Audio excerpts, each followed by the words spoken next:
22nd of Kazarak, in the year of the dragon 886. This is my third day camped out in Fire Spring Oasis, 100 miles or so into the empty crescent. I hadn't intended to stay here more than a single night, but when I woke, a colossal sandstorm was raging. The location of the oasis, as well as Mustafa's magic, means I have a safe refuge and a pleasant host, but I'm still trapped here until the Dune Devil finally blows out the last of its fury. The longer I sit next to this transmuted marble fountain, listening to the music of its water falling in the midst of such a blasted waste, the more I ask myself what I'm doing here. Where is it I think I'm going, and what am I hoping for when I get there? It started with my mother's mother, I think. One of my earliest memories was sitting at her knee while she was embroidering, and listening to her tell me stories. There was nothing special about them, not really. They were the same stories every old woman tells her granddaughter. The courtship of Narana, the first dragon queen, the deeds of Aaron Smith, the Iron Hammer, even the adventures of the wayward sisters Chess and Farnham, though I suspect she made a lot of those stories up, since I've never met anyone else who has heard even half the ones I was told. There was something about her stories, though, that made me want more. And when I was older, I found other people with other stories to tell. By the time I was old enough to earn my own coin, I found that tales had become my stock in trade. So I told the stories I knew to the children to give their mothers a few hours of relief. Not long after, I found myself at the Crass Bell, keeping my lips wet with a root beer while earning copious applause and a trickle of copper. I would probably still be there, too, if not for the timely arrival of Christabel Silversong. I'd heard my share of singers, but there was something special about her. A kind of magic in her voice that gave real life to her music. I almost felt shabby taking the stage after her. I don't remember what story I told. It might have been The Ballad of Razor Jenny, but I remember the way she looked at me. At first it was surprise, and then interest. After a time, I felt like I was telling the story just to her. I got so involved that it startled me when the rest of the bar started clapping. Christabel stayed in town about a fortnight, and she spent every evening sitting with me and talking. And the night before she left, she told me she had seen something in me, that if I stayed here, it may or may not grow, but if I went with her, she would help it bloom. Name me a girl of 17 who would have said no to that, and I'll name you a liar. It felt like a dream at first. We headed north along the river road, stopping at Breakwater, Seedfield, and Highbridge. I'd been there before, so it didn't feel real. I kept telling myself that this was the last town I'd go to. Once we'd stay another few nights, I'd earned a few more coins, I'd turn my steps back homeward. But I never did. And when we took passage on the Good Raft Rapids, I knew that I never would. There was too much out there to see, too much to know. Christabel had offered to let me taste the world beyond my little town, and there was no way I was going to leave her side until I'd been glutted. Every night I spent with her was different. She took pleasure in the smallest things, laughing her silver bell laugh whenever I told her one of my stories. She shared some of hers with me, too. She told me of the green hills of her home, and about the 2 children that waited for her to come back. I told her about how my parents had a falling out over whether my mother had been faithful, and that I hadn't seen my father since I was a little girl. I remember that I'd meant to say it offhandedly, like it didn't hurt. But it came out hard and bitter. Something else came with it, too. A rush of sadness that washed out of me and over her. I saw Christabel's eyes fill with tears, and she wept.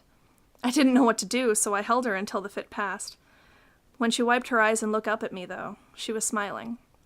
Before I could say anything, she kissed me once on each cheek and on my forehead. That was when she told me I had magic inside me. I just hadn't found a way to let it out yet. She wanted to help me, and offered to be my teacher. Again, I said yes. Christabel's lessons were strange things, meant to surprise my talent out of me. Some days she had me sing with her, and others she would try to teach me to play her flute. There was nothing wrong with my voice, though she never found a tune that would stir a heart. And though I learned how to play, instruments never felt comfortable in my hands. She always came back to stories, though. The power of meaning wrapped up in language, and how words can create something from nothing. Night after night, always away from prying eyes, I told her every tale I knew. And I felt that same tide of emotion, but something was holding it back.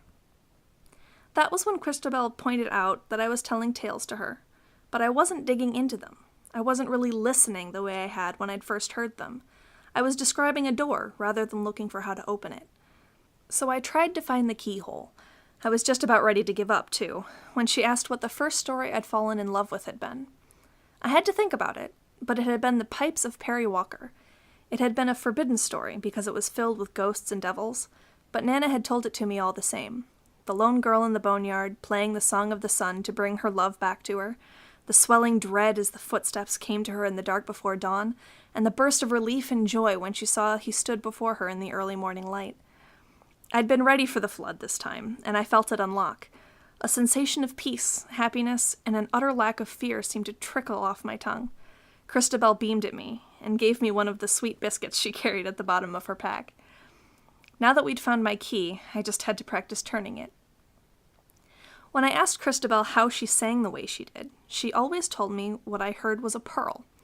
It had started as a tiny sliver of talent, and she'd painted it with alternating coats of patience and practice.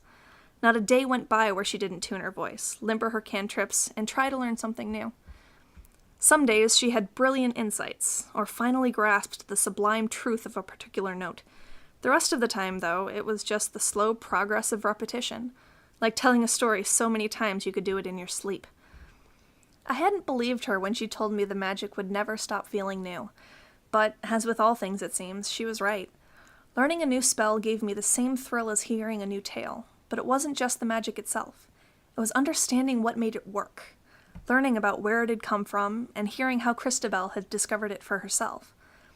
By the time we set foot in Emberthrone, I'd learned more than I could ever have dreamed of from Christabel, and I'd picked up a thirst that wouldn't easily be quenched, even if I spent a lifetime reading every grimoire in the city's grand library. The capital was everything I'd expected it to be, full of grandeur, majesty, and more pseudo-dragons than I'd ever thought could live in one place. I met people from a dozen nations I'd only ever heard about, and some I'd never heard of at all. I had thought at first that I would be unable to find a need for my skills, or at most that I would be thought of as a bumpkin, good only for a laugh and some coppers. But Christabel was well known, and when she introduced me as her apprentice, I found doors opening for me all over the city. Alehouses and taverns, which I expected, but other places too. Historical societies, dragon dens with their multicolored mists, and even an aristocrat's parlor or two. I found audiences with eager ears, and in many cases I found people who had never heard stories that I'd thought everyone was told. I found something else, though, something I hadn't expected and which left me feeling confused. Because no matter the room, no matter whom I played for, there was always someone who came with an expectation that I'd give them a happy ending to more than just the tale I told. Once is happenstance, twice is ill luck, but 3 times must have a reason. And once I'd fended off hurt pride, indignation, and a dagger or two, I found something absurd lurking at the bottom of it all.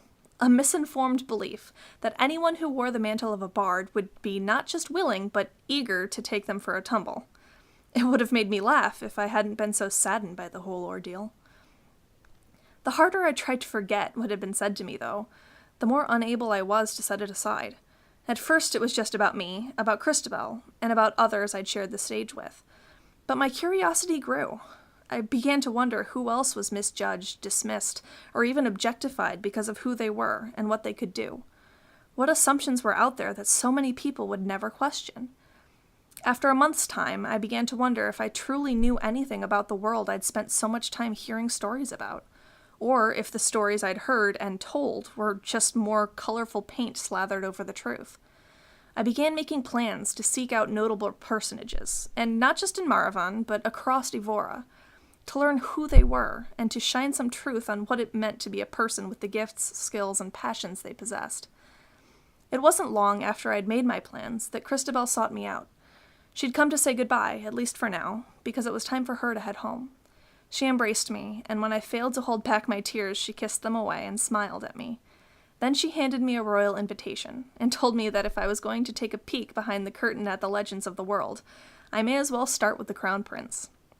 I have no idea how she knew what I was planning, but I'm grateful that she believed it was a task worth doing, and maybe I'll set my feet toward the southern hills of Dunborough once I've seen it through.